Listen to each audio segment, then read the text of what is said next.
Hej, velkommen ned i butikken. Det er Carl Danmark. Vi har fået en ny sækboard på nær.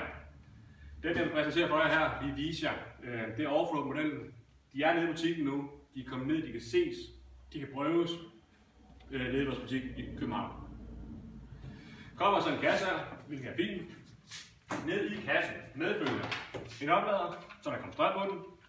EUA stik, vigtigt, så den kommer i forårstikkontakter. Så således ud. Lægger vi op til side. Der kommer en taske med. En taske til selve sækbordet. Super fint, så du kan transportere rundt. Med hang. Det er jo en fed lille ekstra ting.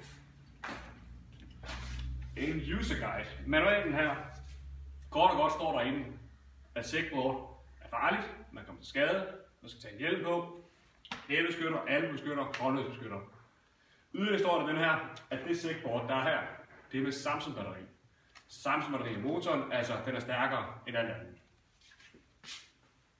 Det er vigtigt at gøre det sækbord med en stærk motor. Det betyder, at den holder længere, kører stærkere, kører mere stabilt og ikke har så mange fejl. Sækbordet ser således ud. Vi har taget Offroad-modellen frem, som har store hjul, bløde hjul, som kører meget mere stabilt. Selvfølgelig på grund af de store bløde hjul her. Det er altså super lækkert som transport. Hvis du skal køre på veje og bruge den udenfor, så er det sgu lidt at foretrække, hvis man har testet den.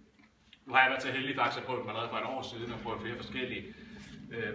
Og den her det er altså en af de nye modeller, som først er lanceret nu her, og det er bare fedt, når det er lidt større at køre. Det synes jeg i hvert fald.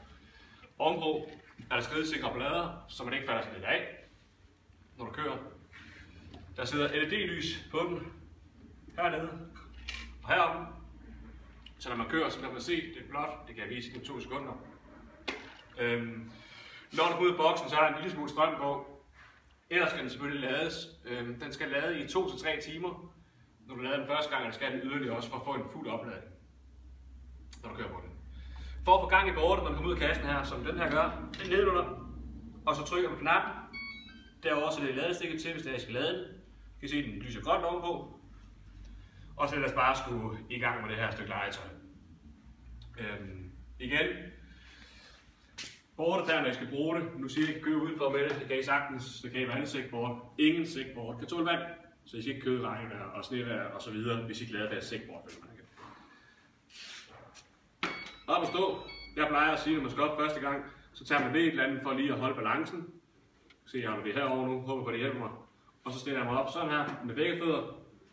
Måden et sækbord fungerer på, det er, at den vej, man bøjer sig henover, ligesom, den kører man. Og det gælder om at holde begge fødder lige meget fremad. Holder jeg dem lige meget fremad, så kører jeg fremad, den ene ned i den anden, så drejer jeg til den side. Yes. Som I kan se, så er LED-lyset nedenunder nu lyser. Jeg prøver lige stille at se, om jeg kommer fremad på den her, uden at komme skade. Det går udmærket. Så tager vi lige turen i butikken her, fordi I kan. Altså det er super let legetøj, og det er mega fedt. Jeg har en gammel Rave, og som I kan se, så kan jeg sende det. Det er mega fedt, og altså virkelig noget, der er hitter i år. Og fedt med lys i, og de store hjul her. Vigtigt er, at I får et Samsung batteri i kvalitet. Det skal altså være certificeret, der skal være papir på det. Det nytter ikke noget bare at købe et eller andet skrald, spørger mig. Jeg kan i hvert fald op i det.